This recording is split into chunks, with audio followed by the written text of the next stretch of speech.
ঘরের মালিক রে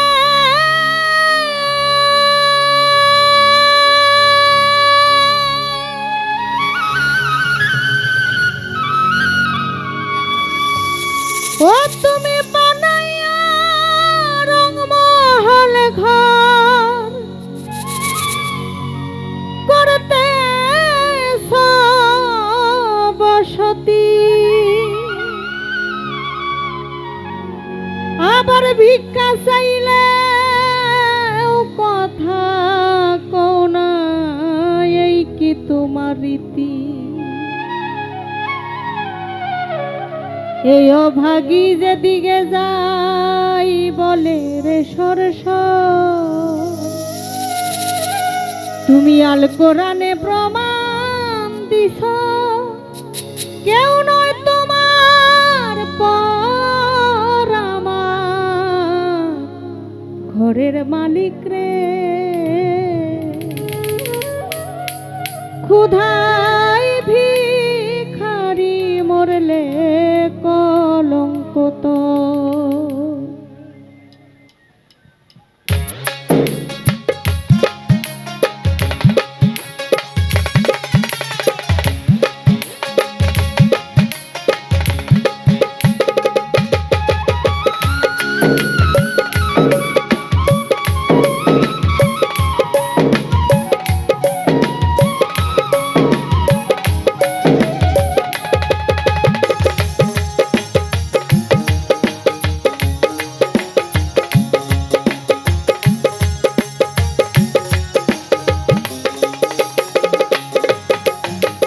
ভিখারি দুয়ারে খাড়া ভিক্ষা দিয়া বিদায় কর, ভিখারি দুয়ারে খাড়া ভিক্ষা দিয়া বিদায় কর আমার ঘরের মালিক রে। ক্ষুধায় ভিখারি মরলে কলঙ্ক তো আমার ঘরের মালিক রে। ক্ষুধায় ভিখারি মরলে কলঙ্ক তো ভিখারি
গানের রিকোয়েস্ট করে যদি 1 টাকা বকশিস না করে চমক দাদা, এটা কি